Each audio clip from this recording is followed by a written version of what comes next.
Ano sa tingin mo? I'm happy to go with it. Kaso baka mapahiya lang ako. Di ko pa ituloy. Ano pa talaga? Itutuloy ko o hindi? Ang gulo mo naman eh. Ako pa magulo ngayon, ikaw itong hindi makapag-decide. Di kung gusto mo ituloy, edi ituloy mo. Edi kung hindi, edi hindi. Para ka naman di lalaki niya. Ano naman kinalaman ng pagkalalaki ko dito? Duwag-duwag mo naman kasi. Di ko ano yung napag-desisyon mo, edi yung gawin mo. Hinihingi ko lang naman opinion mo. Masama ba yun? Opinion ko? Teka, paano ka ba sabihin sa'yo to? Gusto ko kasi talaga maintindihan mo eh. Bro, wala akong pakialam. Hindi mo ata naintindihan? Uulitin ko, wala akong pakialam. Hindi mo talaga naiintindihan? Uulitin ko. Okay, gets ko na. Good. Kung aalis ka na, umalis ka na. As you can see, I'm eating pancit canton. Kanina ko pa nakikita na takam ka. Hindi kita bibigyan. Alam mo, kala ko, kaibigan kita. Kaibigan mo nga ako. Pero hindi ka supportive sa akin. Ang gulo-gulo mo naman kasi. Parang last week lang, sinasabi mo na ang pangit-pangit ng Twilight. Tapos kahapon, gusto mo na akong ayain manood ng Breaking Dawn Part 2. Ang daming action scenes na kasi sa Breaking Dawn Part 2. I don't care. If you want to do something, then just do it. Ano yan? Nike sign. Di ba yun yung tagline nila? Ito, alam mo to? Hindi. Lame. Anyway, hindi ka pa ba nasasawa maging torpe? 5 years ka nang walang girlfriend. Nung last time na munti ka na magkaroon ng girlfriend, pinakawalan mo pa. I'm sorry Para saan? 5 years ago. Seriously? Ang tagal-tagal na nun, no? Anyway, kung gusto mo talaga yung babae, edi go get her. Tama ka. Of course! Dapat siguro gumalaw-galaw na ako. Anong siguro? 3 buwan mo nang pinagnanasaan yung babae yun, tapos wala ka pa rin pinapakitang motibo. Nako, kung babagal-bagal ka, mauunahan ka ng ibang lalaki. Oo, tama.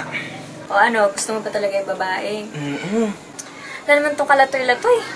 Dapat, pag gusto mo yung babae, hindi ka nahihiyang ipagsigawan sa buong mundo na gusto mo siya. Ano, gusto mo ba talaga? Oo.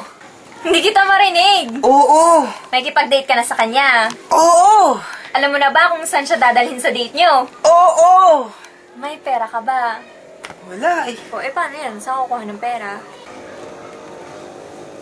Wala akong pera. Sige na please. Babayaran ko kagad. Wala.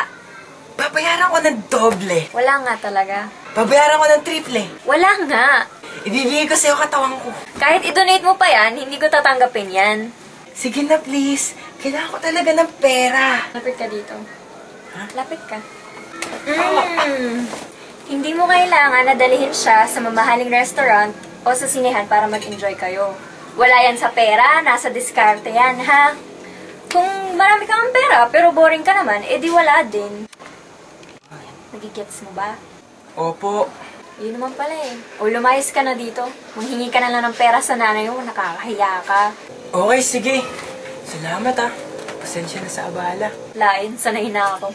Sige, una na ako. Make me proud, son.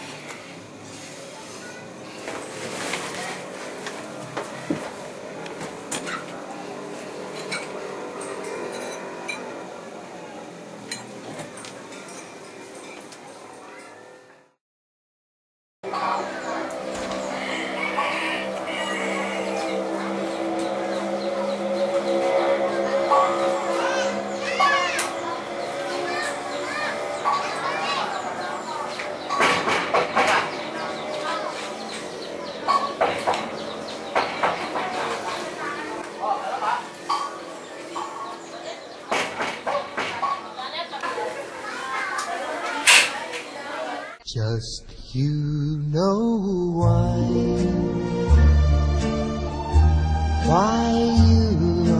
and I. Hello. Hi! Teka. Bago ka maguluhan, may sasabihin lang sana ako sa'yo. Okay. Sige. I think you're a very pretty girl. Thanks? Tsaka tingin ko, mabait ka ding tao. Tapos, yun lang. Medyo weird yung sasabihin ko. Pero sa tingin ko, teka, sigurado na pala ako. Sigurado na pala akong mahal kita. Ha? Tsaka, pwede ba tayong mag-date? Please? Medyo weird nga yung sinabi mo eh. Pero may itatanong ako sa'yo. Okay lang. Sino ka? Hindi ka kilala ng babaeng niyaya mo sa date? Hindi ko na mabibigyan ng apo ang nanay ko. Para ka namang sira ulo niyan eh. Literal pa lang wala kang ginagawang moves dun sa babaeng pinopormahan mo. Ni pangalan, hindi mo walang hiningi. Basic technique lang yan, bro. Nahihiya kasi ako eh. So, sa loob ng 3 buwan na ini-stalk mo siya, never mo pa siyang nakausap? Hindi pa. Eh, bakit mo siya niyayang makipag-date? Manyak labas mo niyan eh. Sabi mo kasi makipag-date ako eh. Aba, ako pa may kasalanan ngayon. Johnny, hindi yan parang call me maybe na, hey, I just met you, and this is crazy, but here's my number, so call me maybe. Na kahit yayain mo siyang magpakasal, eh, papayag siya. Gunggong ka ba? Kailangan mo muna magpakilala, bro. Tapos, kaibiganin mo. Tapos, pag nakuha mo na yung loob, tsaka mo siya yayain mag-date. Ako yung babae, ako yung marunong manligaw. Wala na akong pag-asa. Hindi ko na mabibigyan ng apo ang mama ko. Ba't kasi ang bobo ko? Hindi yan totoo. Medyo slow ka lang, pero hindi ka bobo. Actually, ang cute mo nga kapag nagpapanik ka eh. Nakakatuwa lang tignan kapag nagkakandara pa ka sa harap ng babaeng gusto mo. Kapag hindi ka mapakali kasi malapit siya sa'yo. Yung babae rinig na rinig yung tibok ng puso mo dahil kinakabahan ka. Sorry talaga. Ha? Hindi, wala yun. Ako dapat mag-sorry. Never mind na lang. Hindi, I owe you an apology for everything I've done. Hindi ko gustong masaktan ka. Ano ka ba?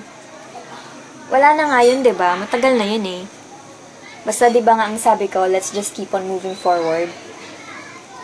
Hindi na issue sa akin yun, kaya dapat, hindi na rin issue sa'yo yun. Wala nang sorry, okay?